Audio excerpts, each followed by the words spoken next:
Hi, I'm Marysia Do, and today we're going to be working on a sequence called Surya Namaskar H for handstand. If you want to learn more about handstands, you can check out my YouTube channel, Marysia Do. In this sequence, we're going to focus on the four main areas of the body that most yogis would want to target in order to help them stabilize in their handstand in the center of the room. The first area that we'll work on is, of course, core strength. So the pelvis tends to tip forward or backward when we're upside down. So from this position here, what we're practicing is using the hip flexors and the belly to get the body more upright when we're upside down. One way that's quite common in the gymnastics background is to use the glutes to stabilize the pelvis. And although engaging the butt muscles is useful in stabilizing the pelvis, it's very difficult for newer students to consciously choose to engage or not. And oftentimes it can lead to kind of a little bit of a compression in the low back when we squeeze there. So for today, we're going to focus more on engaging the hip flexor and using the low belly. If that means that your handstand has the legs a little closer to the front of the body, so what? For now, that's fine. We know your low back is working in a way that's sustainable, and then later down the line, we'll work on getting it straighter. The next area that we're going to work on is forearm strength. So in order to support the wrists, we're going to practice figuring out how to engage the forearms. One simple way that you can start to understand the work that the forearms are doing is, Stephen, will go ahead, take your forearm forward, and then place one hand on top of the other forearm. Yes. Very good. And then from this position, what you can do is lift the palm. You'll probably already feel some muscles engage there, and then curl the fingers in, more so. You can relax. So the work when we're doing our planks and such is figuring out how to get those muscles to turn on, essentially pushing the floor away from us. And we'll do some extra exercises as well to make those forearms even stronger. And then there's shoulder flexibility as well as strength. Oftentimes, go ahead, take your arms forward. When we're taking the arms overhead, what can happen is the arms start to turn out and the elbows bend. When we keep the arms straight, there often tends to be this angle between the upper arm and the torso.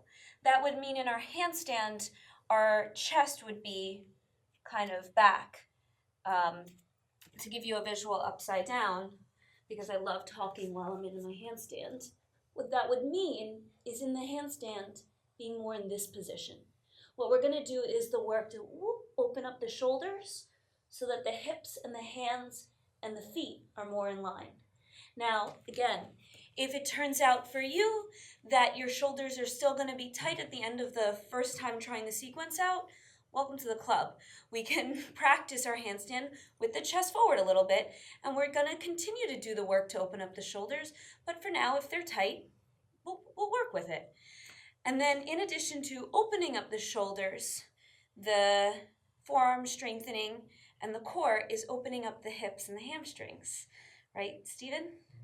Yeah, so that makes the transition into handstand lighter. When we have tighter hamstrings, the hops can be a little heavy because here, if these muscles are pulling my hips down, then I don't have the energy to spring upward as much. If I can start in a position where my hips are overhead and tip my butt up, tip my top leg up, that transition is much lighter. So we'll be doing a bunch of work to also get those hips a little bit more open so the transition into the handstand is more accessible. Sound good? All right, let's give it a go.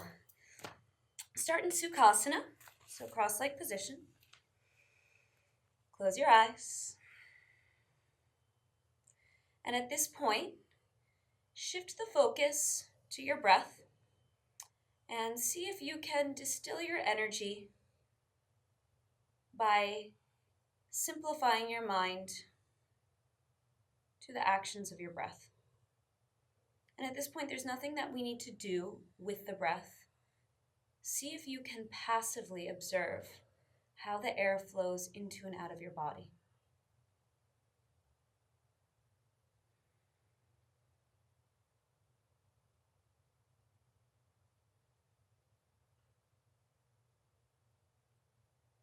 Anytime your mind starts to wander, which if you're anything like me and like most people, it naturally will, gently bring the attention back to your breath.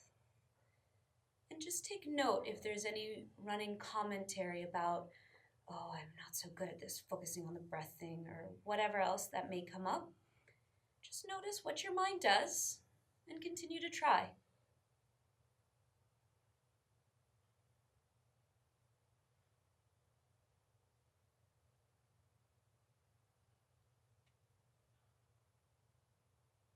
And as we move through the practice, see if you can continue to do your best to bring your mind to the physical actions in the body.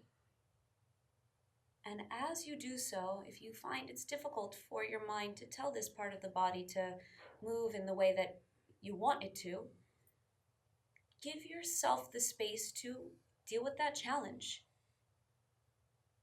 For me, it took 5 years to learn handstand, and a big part of what can help us stay energized is when we become less emotionally involved in our practice. So practicing being a little bit more detached, noticing what our mind is capable of telling the body to do, what our body is capable of doing, and how all of that makes us feel spiritually or emotionally.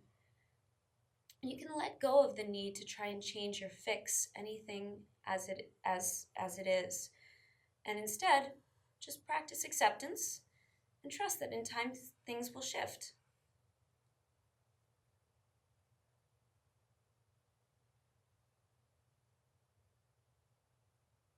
Now create a slight constriction at the base of the throat. And with your inhale, think of, Stephen's already got it, but the sides of the waist lifting off the hips. Oh, he had more. Good. So as the rib cage lifts, notice if your shoulders creep up toward your ears. Try to keep the muscles at the base of the neck soft as you continue that lengthening of the sides of the waist. Sustain that buoyancy, that lightness in the chest. And as you exhale, pull the low belly back enough so that you feel a little grip happening, a tug. Try to sustain that little grip, that tug, as you continue to breathe. So we're adding more tension to the core, but we're not allowing it to make us tense. Similar to the ujjayi, where there's that little bit of tension at the base of the throat, and yet the air continues to move smoothly. We're adding tension into the belly, and the air continues to move smoothly.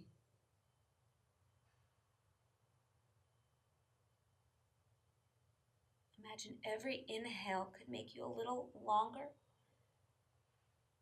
Keep that height. Every exhale makes you a little firmer.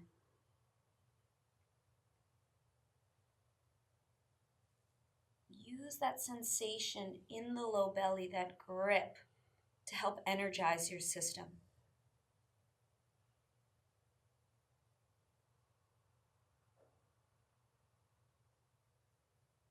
Bring your hands to heart center. Make a little bow. And then let's get this party started. Down dog.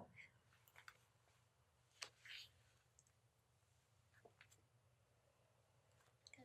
So for your first down dog, you can go ahead and make any little fidgets that help you feel more comfortable in the posture. And as you move around, see if you can do so with that overarching, observing eye, noticing what you're doing and staying inquisitive as to why you're doing it. Make your way into stillness. Relax your head and neck. In this position, what Stephen's done nicely is he's pushing the floor away from him with his hands, so this part of the shoulder is nice and lengthened. Go ahead and just sink right here for a moment. So this is a thing that often happens to us yogis, especially if we're not as familiar with what the shoulders want to do in our handstand. practice pushing the floor away and reaching the hips further back. Good. So we've got that upper belly engaged as we push the floor away. Keep your head and neck relaxed. And then with your mind's eye, notice the second finger from the tip, or the second knuckle, I should say. So we have the tip of the finger, the first littler knuckle, and then the second knuckle. Feel that knuckle ground. And just notice the difference that may make in your forearms. And then step the feet forward. Inhale, halfway lift.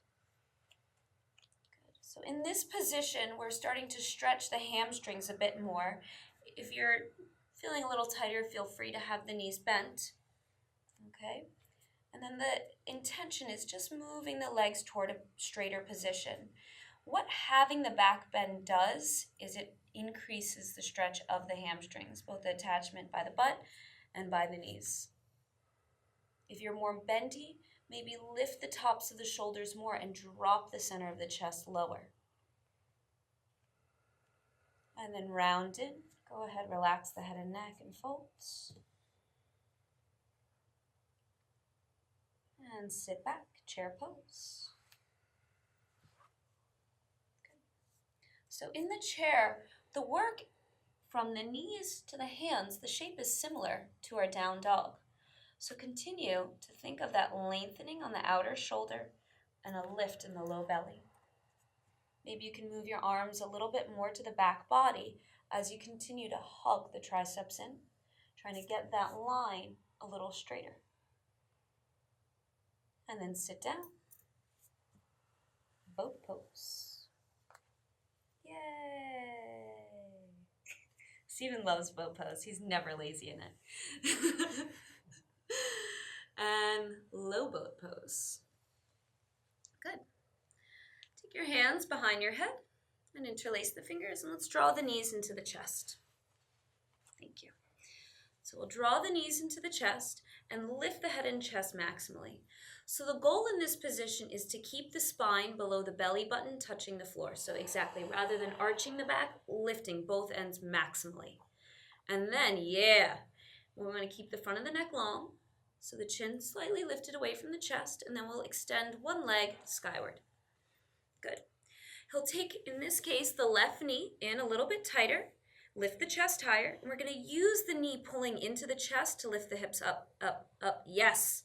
Now we're going to try and keep the butt this high. It will inevitably drop, but we're thinking really hard on it as we lower the leg 10 degrees forward. Pause. Use the left knee, chest, lift. Lower the leg 45 degrees. Pause and exhale, lift both ends. Inhale, lower to hover just above the hip. Exhale, pause, both ends, lift, and then double exhale, pull the knee in. Yeah. Inhale, left leg, up.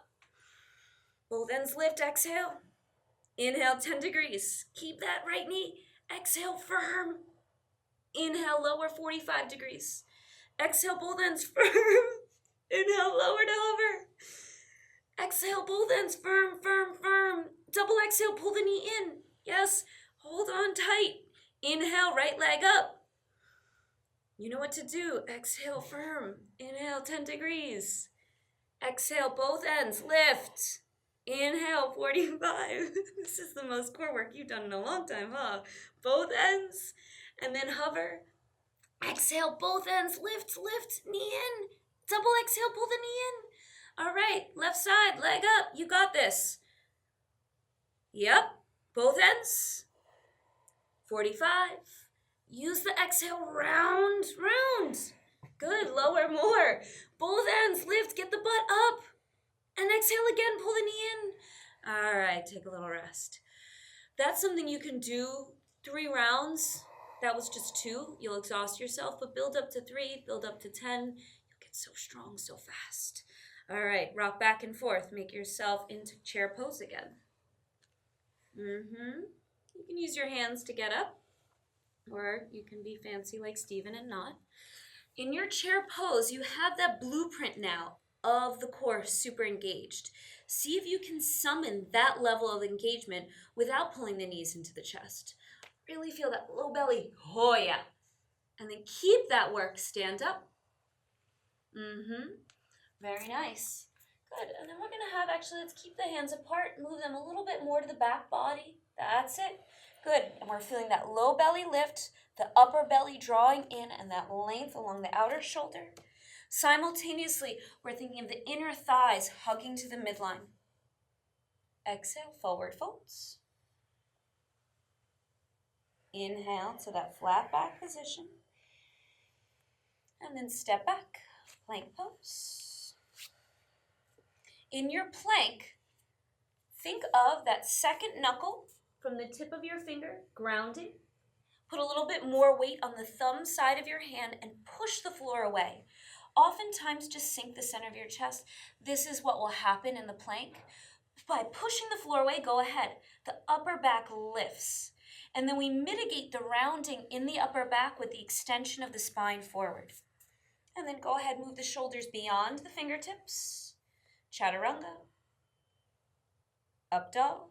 We'll linger in our first up dog here. So after all that hip flexor work, it's kind of nice to stretch out. Yeah, you can rock side to side a bit.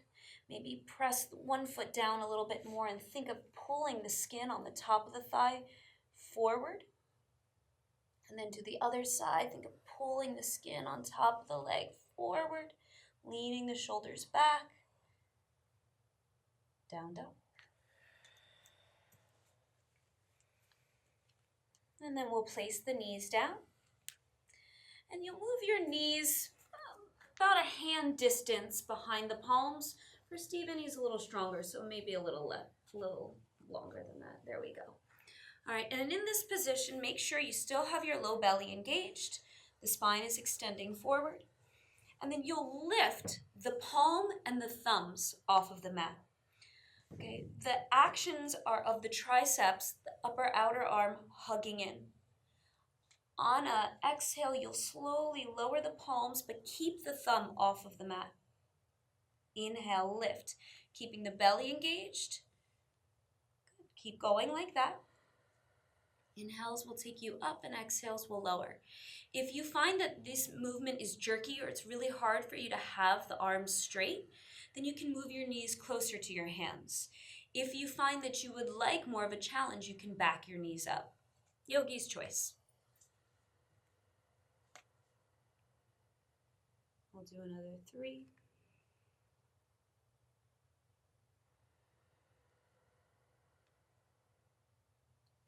2.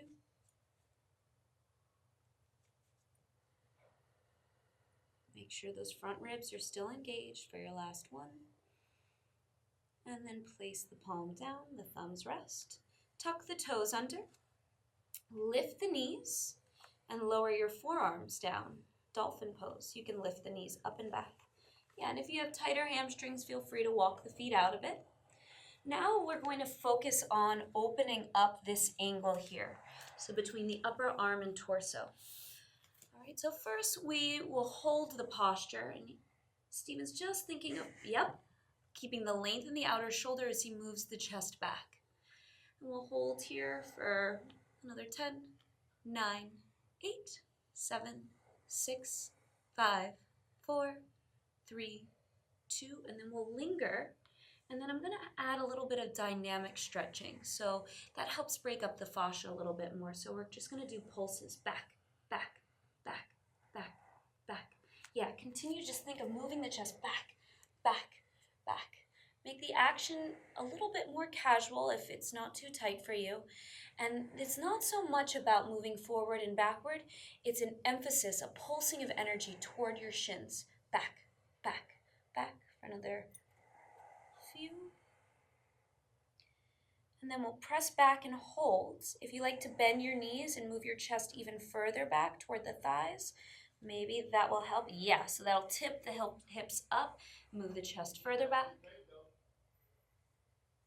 And then look forward between the palms.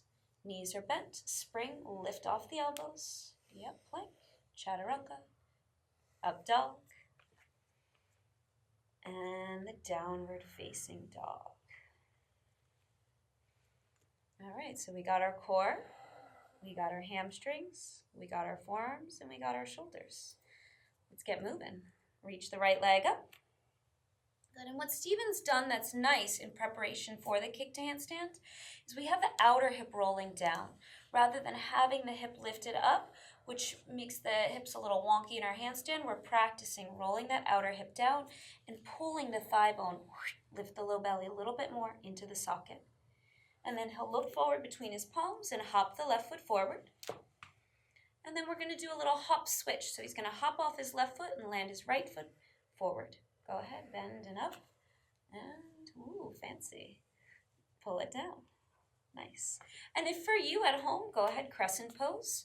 The hop switch is just mini, 1, 2. That's where we all started. So you don't need to go all the way up to be feeling like you're doing the posture. Even if your hops are just 2 inches off the ground, great. Continue to feed yourself positive reinforcement. In your crescent pose, the outer hip of the back leg, so that left leg is drawing forward and the right leg is drawing back. We'll bend the right knee a little deeper. And we're using a bend in the left knee to help lift the front of the pelvis exactly a little bit more. So that work of the low belly for our handstand. And now we're going to try and stretch the left hip flexor by keeping that lift in the belly and straightening the leg. We're not going to straighten the leg so much by pressing the heel back, but by wrapping the outer hip forward. Yes, even. And then reach up, look up to the palms, get lay there. Yes. Good. And then lean forward 45 degrees. In this position, you want to keep that hollowness of the low belly, drop the chest a little lower, and lift the arms a little higher. Yeah, lift the low belly. And then keep those inner thighs engaged, so the outer hip of the right leg forward, the outer hip of the left leg back. Warrior 3, step off the back foot. And once again, what Stephen's done very nicely here, and if your arms are tired, you can bring them to prayer or to your hips, yogi's choice. Feel the outer left hip rolling down, so the toes of that left foot are mostly pointing toward the ground. For another 3, hollow the low belly. 2, standing split. Go ahead, forward fold.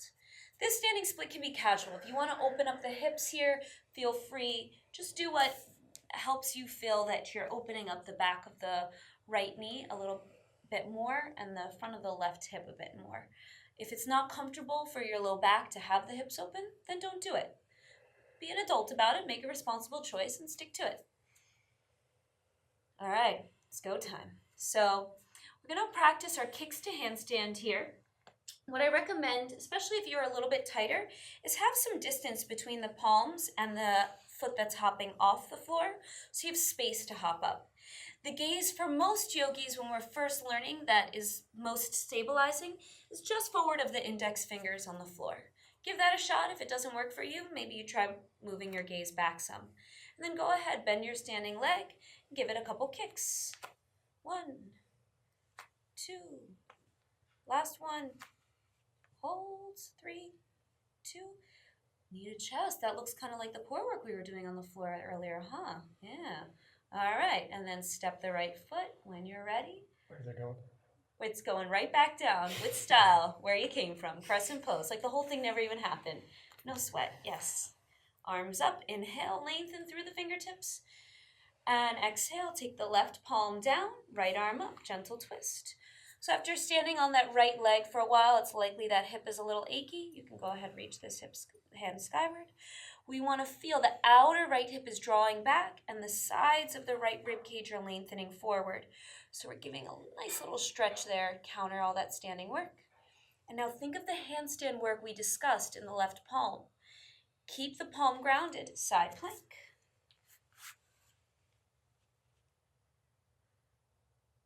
Vinyasa. Go ahead, move and breathe. Now, if you notice in your kicks up to handstand, the knuckles curl up, there's nothing wrong with that. Actually, having the knuckles curl a little can be helpful with balance. It's just not necessarily the best thing for your wrists, so be aware.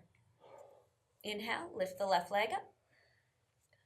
So we'll recall in the 3-leg dog, yeah, exactly, that outer hip is not opening up. It's rolling down on that left leg. The thigh bone is pulling into the socket, and as the leg pulls in, the front ribs hug in, but the chest is moving back. Very nice. Look forward. Hop the right foot forward. Hop switch.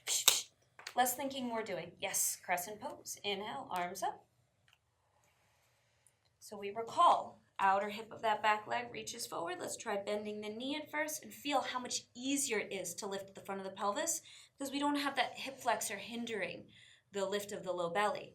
But now we're going to add that to make the hips a little bit stretchier. Go ahead, press the back of the left knee back, or I'm sorry, the right knee. Keep that heel moving forward as the hip rolls forward. Good length here on the sides of the waist, the outer shoulders, and then lean forward 45 degrees. Think of moving the arms back toward that handstand position as the chest drops and as the belly hollows off the left thigh. So those are seemingly opposing actions, but together they make the handstand work. So the chest is dropping, the belly's hollowing, and the arms are moving back. Warrior 3, again, you can have your hands in prayer position. We definitely don't want to burn out our arms just yet. Outer hip is rolling down, low belly's lifting, spine extends. Standing split. So here you can soften your mind a little bit and just feel into what would be right for your body to further open up the legs, relax the mind, do the yoga. And now we do the handstand. All right, so find yourself in a comfortable position. Again, you want to give yourself the greatest odds to just get a little bit more hang time than before. And go ahead, take a few hops. That's the key word here, hang time. All right, it's not about necessarily holding the perfect handstand straight away. Once we start to get more comfortable upside down, then we'll start to think more about what it would take to refine. Good. And then with style, the left foot comes right back down. Crescent pose. Inhale, reaching the arms up. Exhale, right hand down.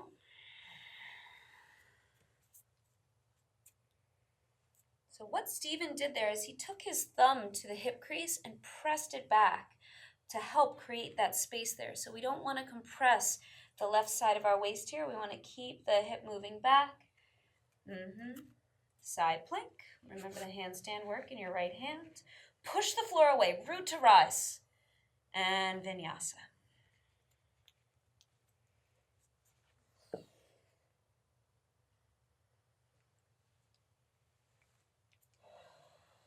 Round 2, we'll cruise through the sequence a bit faster. Now you know the ins and outs.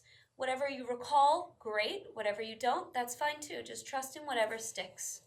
On an exhale, step or hop the feet forward. Inhale, flat back.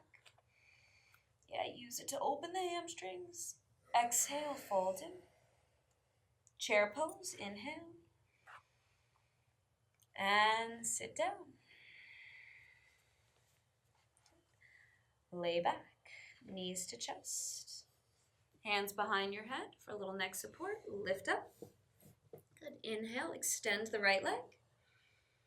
Lower. Exhale, pause, both ends lift. Inhale, lower. Pause, exhale, both ends lift. Inhale, pause, both ends. Pull the knee in, keep exhaling. Inhale, left leg up. Exhale, firm both ends. Inhale, lower. Exhale, firm both ends. Lower more. Firm and lower. Firm. You got this. And pull the knee in. Right leg up. Pull them in. Just notice how the challenge. Go ahead, lower. Exhale, pull it in. Affects your spirit. Lower more. Exhale, pull it in. You don't need to fix anything. Just go with it. Exhale, firm. Double exhale, pull the knee in. Inhale, left leg up. Exhale, lower. Firm. Inhale, lower. Sorry. Exhale, both ends lift. Yes, that's what it is. Good. Lower more.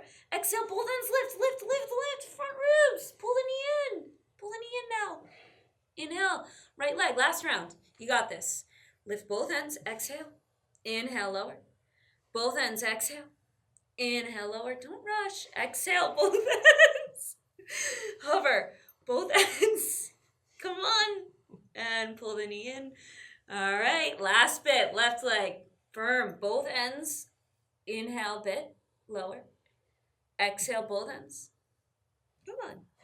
Inhale, lower. Exhale, both ends lift. And hover. Pause, both ends, 4 minutes. All right. Whew. Rock back and forth like it ain't no thing, and just rock yourself on up into chair pose. Yeah, if you're quivering at home, you're not alone. This is meant to induce that pranic shake. Inhale, stand up, energy coursing through your body. Good. Hands to heart center. Just close your eyes for a second. Relax your shoulders. Remember, it's just yoga. Inhale, reach the arms up. Eyes open. Exhale, forward folds. Inhale to a flat back position. Step or hop back and move through a vinyasa.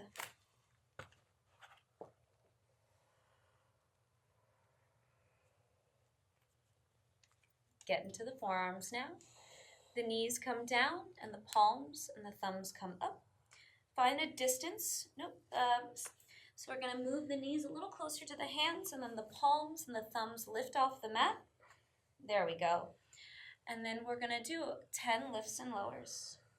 Inhale takes you up, and exhale takes you down for 10, 9, 8. And again, if you find that the movements are jagged, move your knees a little closer in. There's 5.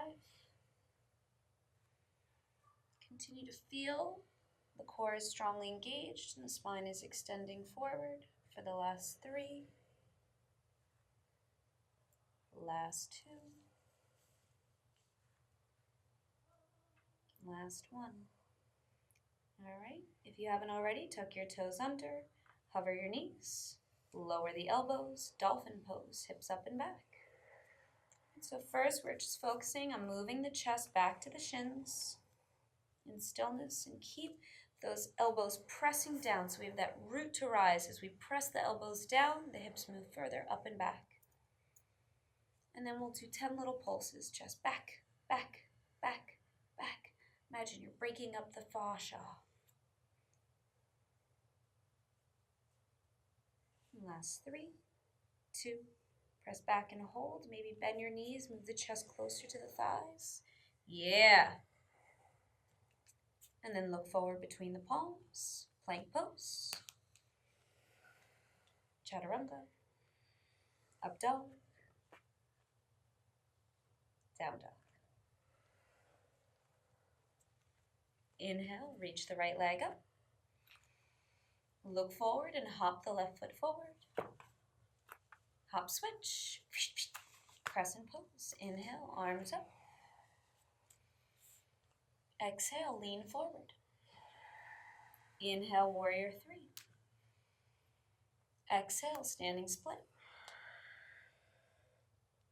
Inhale, prep for your handstand. So take the hands forward or the foot back. And then go ahead, take a few little hops. Just enjoy the process. I mean, being an adult and getting to spend your free time learning how to do these fun postures with your body is brilliant. Good life choice. Take the left hand down, gentle twist here, stretching out that right hip. Side plank, inhale. Exhale, vinyasa.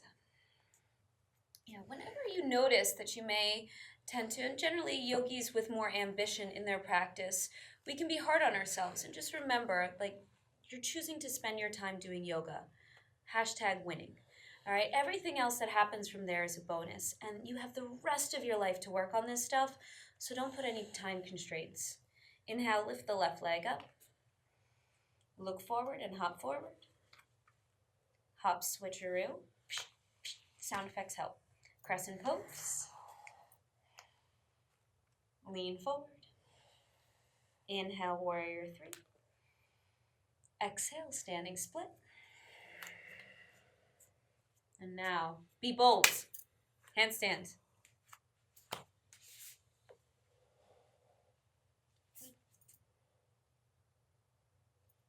There we go. And then when you're ready, the left foot comes back down. Yeah, press and pose. Inhale. Exhale, right hand down. Keep the center of the chest reaching forward. Side plank. Exhale, chaturanga. Up dog. And down dog. And you can take a child's pose. Yay. So that sequence can be practiced as a nice warm-up for your handstanding routine. Once you've done the sequence once or twice, then we can practice getting upside down. Feel free to use the wall. I'm going to be Stephen's wall for a moment here. And what we'll do is, Stephen, would you mind just looking up at me? Yep. We're going to practice now. We've done a whole lot of work lifting the front of the pelvis in our handstand. So coming into this position and using that knee to chest to help the low back lengthen. What we're going to practice doing now is actually sitting in the low back a little bit. Now, this technique is not advisable if you have a history of any low back pain, but for most yogis, sinking in the low back bypasses the need for a lot of core strength. So we're going to use it as a cheat, as a crutch. It's a short-term practice, and it's meant to just boost morale so that we can get the posture to stick a little longer. Many yogis that I know for years who've been handstanding, their first year or two in handstand always was with a little sway in the low back. So, don't tell my teachers I'm telling you to do this, but we're going to cheat a little bit. All right, so Stephen's going to... You got this? Got this. Got this. All right. He's going to get upside down. And what will often happen, we're going to first do the work without the sway in the low back. All right? But imagine if I was a wall, just sink your hips forward and take your legs to me. This is the kind of thing that happens where there's that compression in the low back. So the work is when he takes the knee into the chest, using that to pull the tailbone back. And then in order to keep the legs from moving to the floor, we're going to move the whole hips back into my hands. There we go. Yeah, or not. But the idea is to keep the low belly engaged, and then we'll start to now introduce that little sway. So just one more time for clarity. If you were to imagine a wall behind me, this is typically what happens. All right, what we practiced is pulling the knee into the chest and using that to lift the hips. But now we're going to practice kind of letting that leg sink back a little bit and seeing if that helps with the balance. So the toes here would be on the wall, my extended leg, and then we're going to practice using the knee pulling into the chest to help get the toes off of the wall. All right, so we're still using some core strength, but we're cheating a little bit because, learning handstand's hard, and we need sometimes a little something to make it easier. All right, so would you back up a little bit more toward the center so you're nice and centered for everyone? Those long limbs are not all over. All right, so Stephen's wall, he's kicking up to the wall. All right, and then from this position, take one knee to the chest. Good. And then we're going to use the wall. And then he's going to pull the knee into the chest so much that the foot starts to come off of the wall. And there you have it. So there's one little drill, something that you can practice. You can come on down to get yourself off of the wall. If you'd like to see more handstand stability work or handstand kick-up exercises, you can check out my YouTube channel, Marysia Do, and there we have a whole bunch, like over 40 different little 1-minute videos showing new techniques, different techniques, to help you figure out that first handstand, and then ultimately help you figure out how to get that super straight, maybe even dropped gaze handstand. All right, we're gonna start to cool down here. So I'm gonna have Stephen lay down on his belly, and what you'll do is you're going to take your arms into a cactus shape. So the elbows are shoulder height and the fingertips are pointing forward. So the arm is at a 90-degree angle. Then we're going to take the right hand by the side of the rib cage, almost like an up dog. And then we're going to roll onto our left hip. Good. So the temple of the left side of the head is on the floor, and you're opening up the front of the pec on the left side. Big, big, big time. Then check in with your breath here. Notice where your mind goes. And once again, give yourself permission to have any experience that you're having.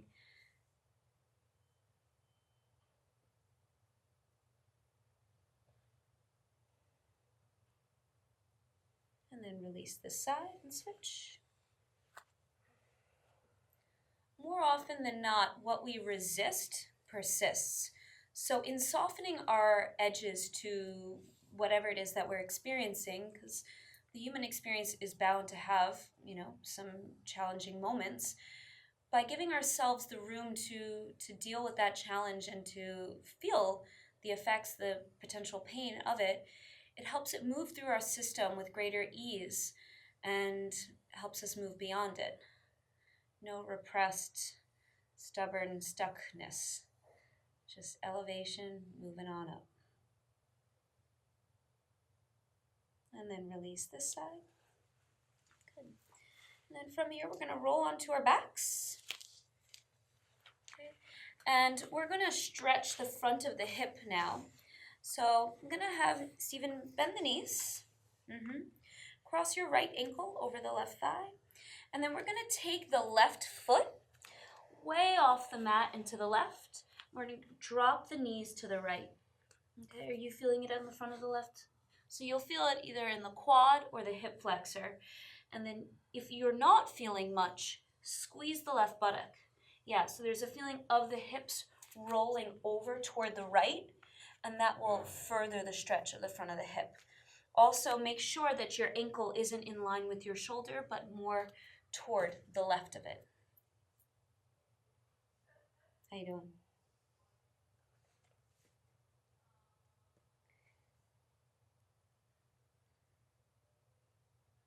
And then switch sides.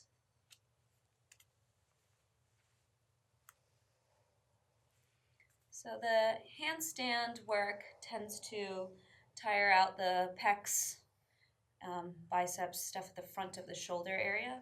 So that first stretch was meant to open up the front of the shoulder, where we created tightness for the past while. And now we're doing the same for the hips, where we were flexing a lot here to help get out of the low back in our handstand. Now we're practicing opening it up so that we're better balanced and able to walk through the world not so much like this, but more like this. And then come back to the center. Hug the knees into your chest. Take a larger inhale. And out your mouth. One more time, inhale. Shavasana. Palms face up. And once again, return to that passive breathing. Think of your body being breathed. So there's a force, an innate intelligence inside of you that makes this breath happen. There's nothing for you to do other than watch.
Make your next inhale deeper. And exhale out your mouth. Reach the arms overhead and stretch fingertips to toe tips. Draw the knees into your chest and roll to the right.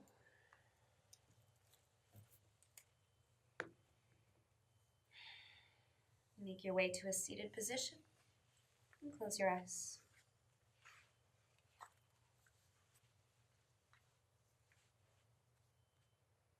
In many ways, we can't control the things that we want. They're just these divine wishes that we're given. Handstand is one of those things for many of us. And the practice is trusting the flow that comes with that desire. The things that we want take us on a journey, and the achievement of handstand, while it's wonderful, I don't think is really the point of having that desire. It's the people that you meet and the things that you learn about yourself along the way that really make our lives.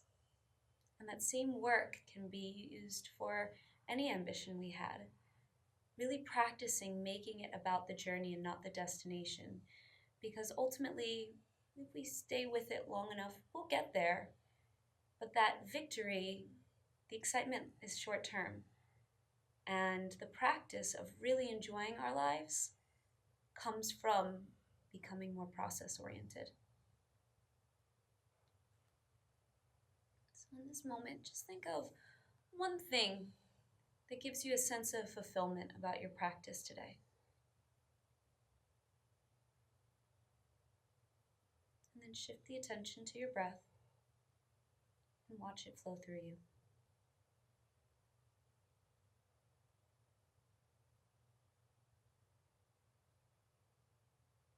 Bring your hands to heart center. Namaste.